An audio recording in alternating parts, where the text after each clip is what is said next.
तर शिवादादा खंडागळे या यूट्यूब चॅनलवरती आपलं सहर्ष स्वागत आहे. तर आता आपण डीपमध्ये बंदिस्त मेंढी पालनाविषयी माहिती ऐकणार आहोत. तर सर्वांना एकदम छान अशी माहिती देणार आहेत दिगंबर तागड. नमस्कार. नमस्कार भाऊ. तर हे बघा, आता यांनी बंदिस्त मेंढी पालनासाठी इथे जाळी बनवलेली आहे. तर साधारणतः ही जाळी किती बाय कितीची आहे? 30 फूट रुंदी, 120 फूट लांबी. तर 30 बाय 120 फुटाची जागा म्हणजे साधारण 3 ते 3.5 गुंठ्यात या अशा छोट्या जागेत त्यांनी जवळजवळ 100 ते 150 मेंढी पालनाची इथे व्यवस्था केलेली आहे. आणि हे बघा, आता आपण हे मेंढ्यांना चारा कसा द्यायचा याविषयी गव्हाणी टाकलेल्या आहेत. तर ही गव्हाणी किती फूट लांब आहे? ही 17 फुटाची लांबी. तर हे 17 बाय 1.5 फुटाची ही छोटी गव्हाणी. तर अशा 2 गव्हाणी टाकलेल्या आहे. इथे एक आहे आणि तिकडे एक आहे. आणि यामध्ये मकाचा मुरगा असे मित्रांनो. आणि आता रोग कोणता चालू आहे मेंढ्यांना?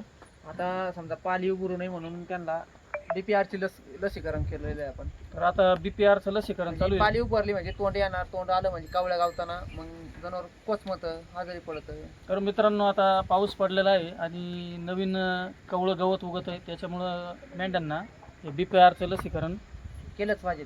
करावंच लागतं ते. तर हे कोणते औषध आहे त्यासाठी? हे आपलं लिव्हर टॉनिक आणि ते आहे आपले कोकरांसाठी, मेंढ्यांसाठी. तर हे शार्को फेरॉल वेट नावाचं हे औषध आहे. आणि हे आहे लिव्हर टॉनिक ब्रोटॉन. तर हे 2 औषधं मित्रांनो पावसाळ्यात खूप महत्त्वाचे आहे मेंढी पालनासाठी. या मेंढ्यांना लसीकरण, त्याच्यामुळं वजन भरपूर वाढतं ना आपलं. याच्यामुळं मेंढ्यांचं लिव्हर एकदम व्यवस्थित राहून आणि वजन वगैरे वाढतं. तर याचे हे कसं पाजायचं? आता हे लहान कोकरू असलं का 5 ml, 4 ml, मोठं कोकरू असलं का 10 ml, मेंढीला 3 दिवस पाजायचं 20 ml. तर हे 20 ml नी याचा डोस 3 दिवस असतो. आणि हे काय ब्रोटॉन याचं कसं आहे? ते पण आपलं पाजायचं असं 2-3 दिवस सरक पाजायचं.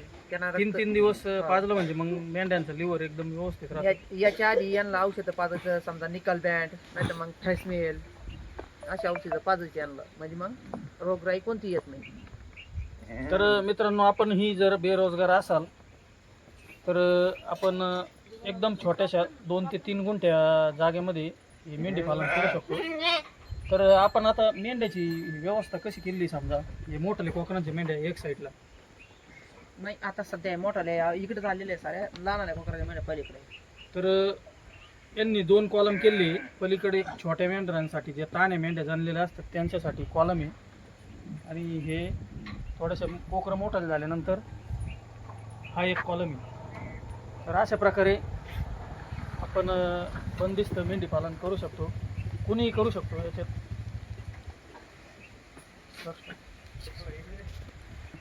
तर मित्रांनो, हे बघा, हे एक 8 ते 10 दिवसाचं कोकरू आहे. आणि किती गुबगुबीत कोकरू मित्रांनो. हे याचं लसीकरण वगैरे याला केलेलं आहे.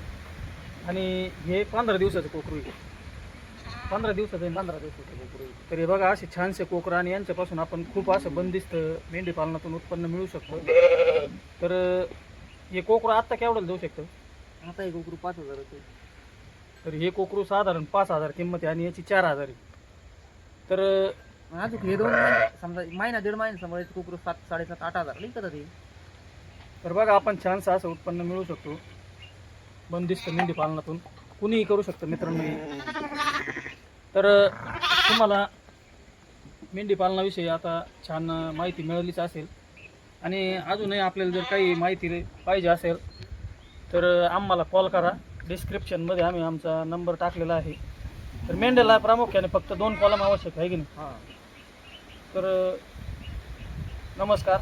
आपल्याला चांगली माहिती मिळालीच असेल आणि अजून जर काही माहिती लागत असेल तर अवश्य कॉल करा. नमस्कार. तर मित्रांनो, हे बघा, तर मेंढ्यांना आहे ना थोडासा पाय मोकळा करण्यासाठी 1 तासभरच सोडतात बरं का हे. आणि आपणही बंदिस्त मेंढी पालन जरी केलं तरी 1 तासभर हे मेंढ्यांना सोडू शकता. हे बघा, किती छानपैकी मूर घास खात आहेत. आणि एक अशी छोटीशी गव्हाण जर बसवली तर चाऱ्याचा पण इथे नाश होत नाही. आणि व्यवस्थित मेंढ्या खातात.